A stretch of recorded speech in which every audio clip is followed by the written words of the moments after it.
time has come to start putting Evil Dead together for tomorrow's festivities, because we're going to do the trilogy. I have been doing the Evil Dead trilogy in the Twin Cities for 20 years.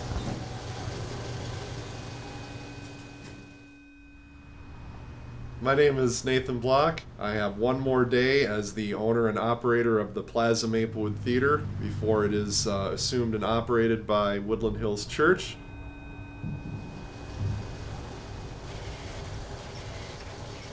It started at the University of Minnesota when I was going there. I was actually running the film committee at the time. It was called the Bijou. Oh shoot, what's the one with Stewart? It's a Wonderful Life. And he's running through the streets at the end. Merry Christmas, movie house, and they cut to it, and it says Bijou on the marquee. I had seen Army of Darkness the day it came out, and I loved it. And I was kind of a horror movie noob, and he said, well, it would actually be better if we showed Evil Dead 2 with it, because Evil Dead 2 is the best one. And I said, well, you're telling me it's a part of a trilogy? And I said, let's show all three. And he said that, well, that's a great idea. Do you think you can find them all? And I said, yeah. Of course, I had no idea at the time, but I'm always the optimist. Fall of '92, we showed the Evil Dead trilogy for Halloween, and we sold out 400 seats. 2 nights in a row. That crowd, I will never forget it. That is one of the best times I have ever had in my whole life. That solidified it for me in terms of wanting to go into film exhibition and being a theater owner. We ended up doing it for 4 years in a row.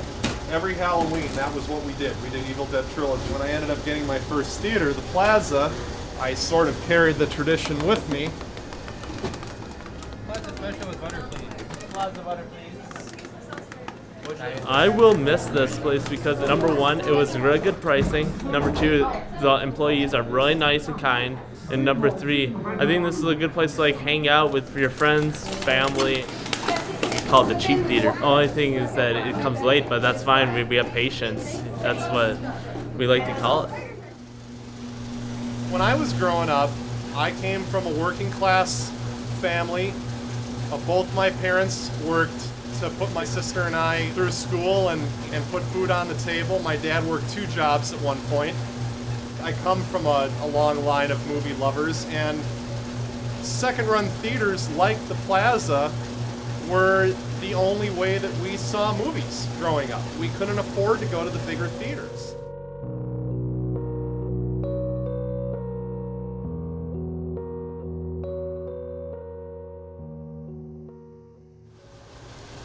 I was able to land a job with a company called Classic Theaters Corporation, and at the time they owned 4 theaters here in the Twin Cities. They told me that they were disbanding the company, and they asked me if I was interested in purchasing the Plaza Theater. That was a pivotal moment for me. I begged and pleaded my parents for a loan, and with their money I got an SBA loan and I went into business. And I took over the Plaza on May 1st of 1998. I was 25 years old. I didn't know what I was doing.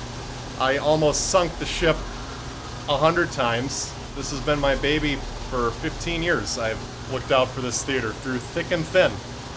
And believe me, there was plenty of thin.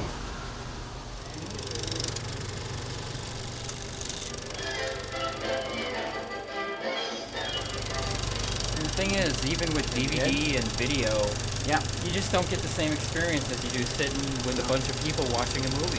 Right. You get the crowd reaction.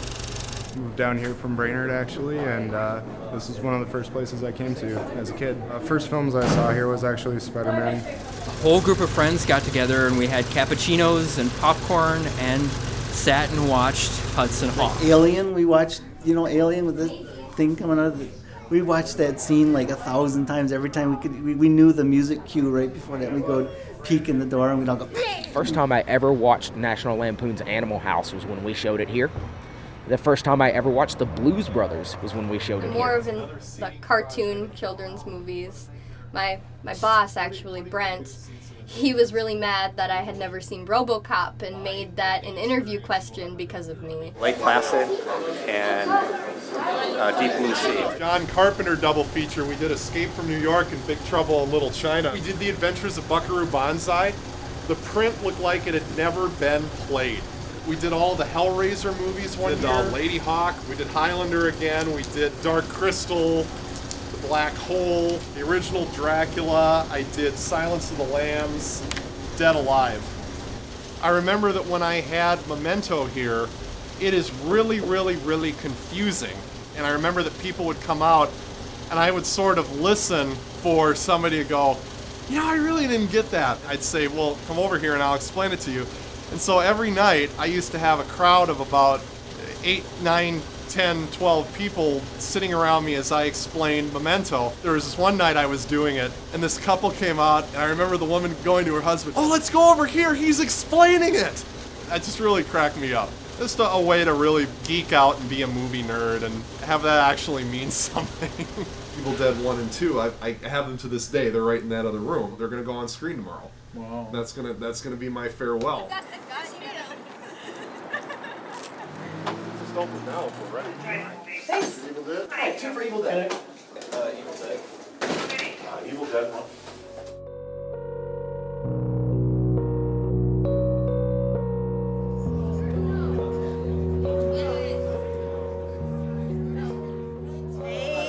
Come in, see a free movie, they can see cartoons, the Evil Dead trilogy, and just enjoy being with us for one last time. I started out as an usher.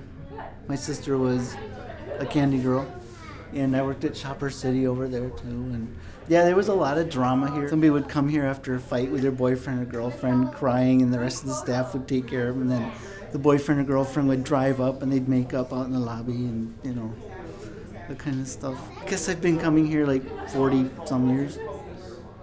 I'm so very inspired by these people that I'm never going to be able to work with again. I think that's the hardest part of it all. It's not going down there and seeing all the bare walls. It's not going down there and seeing everything in boxes being taken out the front door to be taken elsewhere.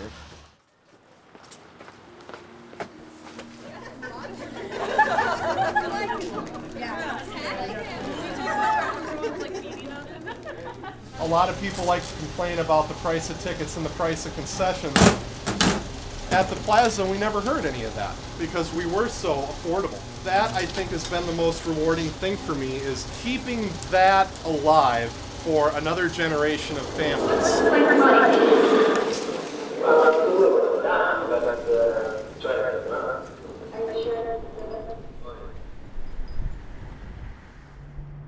I can't stand when people are sitting there always plugged in. It's like you're missing what's around you. I get the biggest kick out of the YouTube video you see where it's at a wedding and you're behind the priest and the bride reaches in her bosom and pulls out her phone and updates her status on Facebook. It's like, come on, give me a break. There are just some times when it's better to look up and look out, see the people around you and see what's around you. Not everything happens on a 3-inch screen. Is everybody having a good time? Okay, you're officially my lucky audience because that print has never, ever gone through a complete play without breaking. This is the first time. Yeah! So now we're going to go into Evil Dead 2, and then after that we'll go into Army of Darkness, and that will conclude the evening. I hope you're having fun.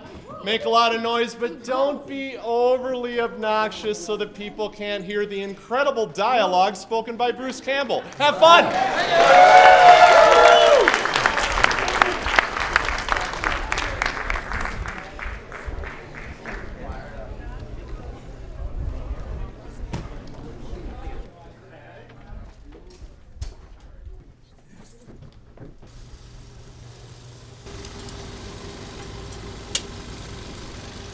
I'm just going to tighten up the loop a little bit because this print is so old. All right, well, this is it. Last time forever.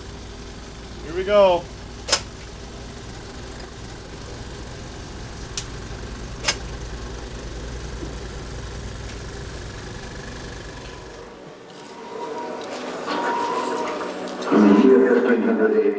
This is the last time I'm ever running a projector, ever running films, taking apart a movie forever. I'm not one of those guys that, likes film or vinyl or whatever. I love the modern and new stuff.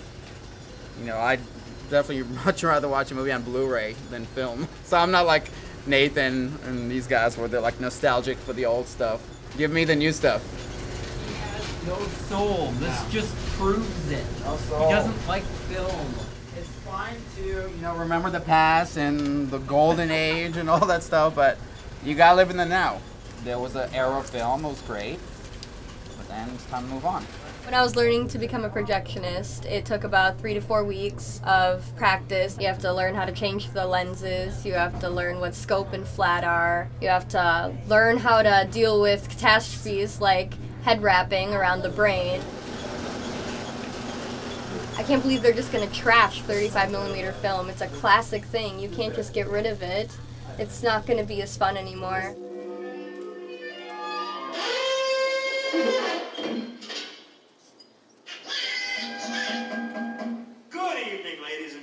It's just a steady, it's like a heartbeat almost. I mean, that's the heartbeat of a movie theater. It has been for 100 years. And it's a sad thing to go away. This is the last time that I will ever break down film in this booth. This process of building film, this isn't even done. I mean, you get the film on a hard drive, you load it onto the server, and that's it. There's no magic left in it. There just isn't. How are you ever going to be able to explain this to kids 5 years from now, 10 years from now? I mean, they're just not going to get it. You call movies film, it doesn't even mean anything because they don't know what film is. The light that shines through the film burns so hot, if you touch it, it'll melt your skin. If you try to put your finger in a projector, it'll grind it down to the bone in like 3 seconds. Under the weight of a $75,000 to $80,000 per screen cost of conversion, the digital change is probably going to be what knocks off the better part of the discount theaters that have remained thus far. And I think it's going to really just depend on the situation. I think the Plaza could have survived. I think the Riverview Theater in South Minneapolis will survive. I think that theater will outlast most first runs. If you have a theater that you feel strongly about, support it. I gotta be really careful what I say because they've threatened to sue me if I say the wrong thing. And I'm sure they will. They want to run the theater. So, I'm out and they're in, I guess. This entire parcel, end to end, was owned by Kmart. Kmart sold the whole parcel to Woodland Hills for, well, I don't know the exact figure, so I guess I'm not going to comment, but it was in the millions. I know that much. Well, I leased from them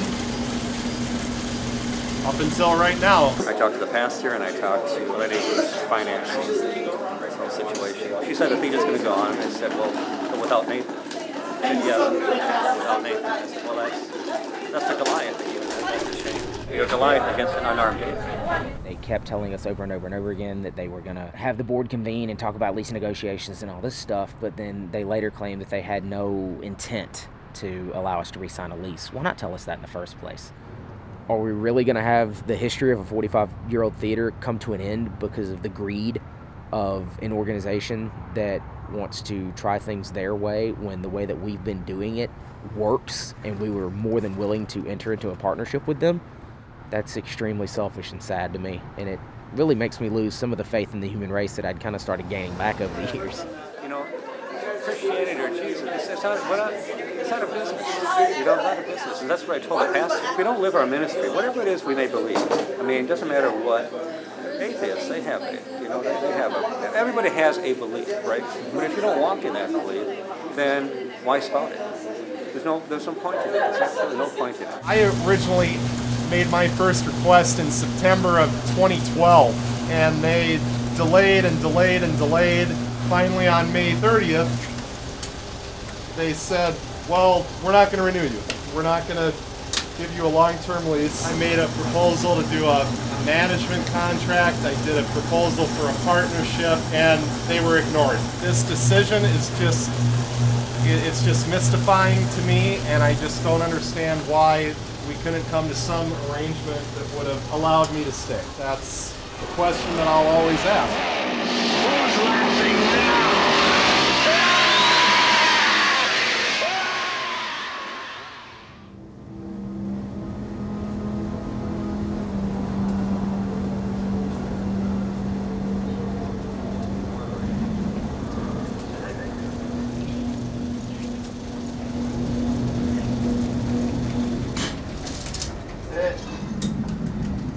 All done.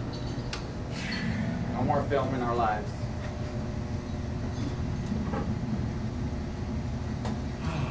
No more film. Two of them came out, so I took this direction.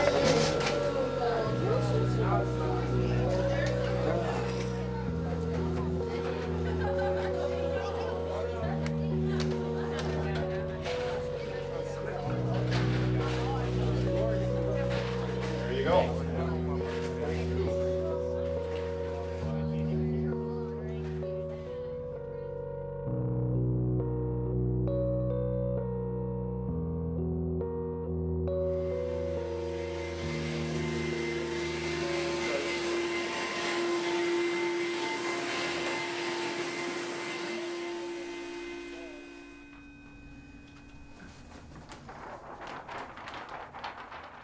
Part man, part machine, all cop. Who? Jack Burton. Me. Thank you. That's the main poster I cared about in here. Well, that and RoboCop.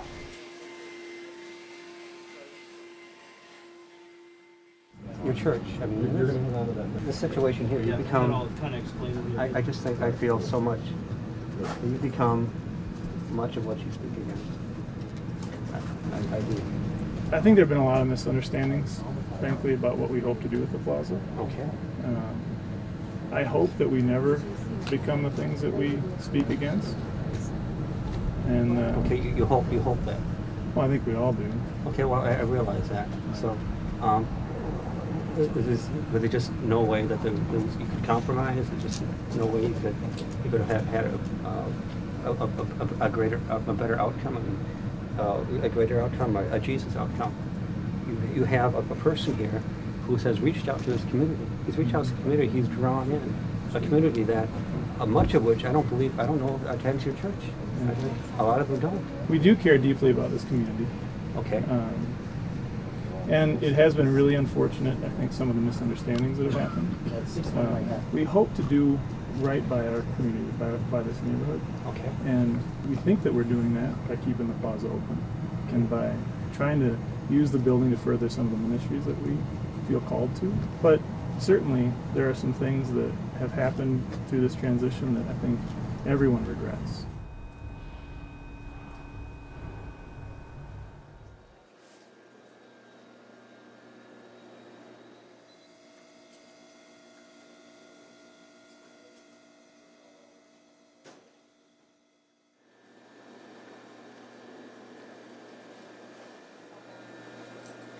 Yeah.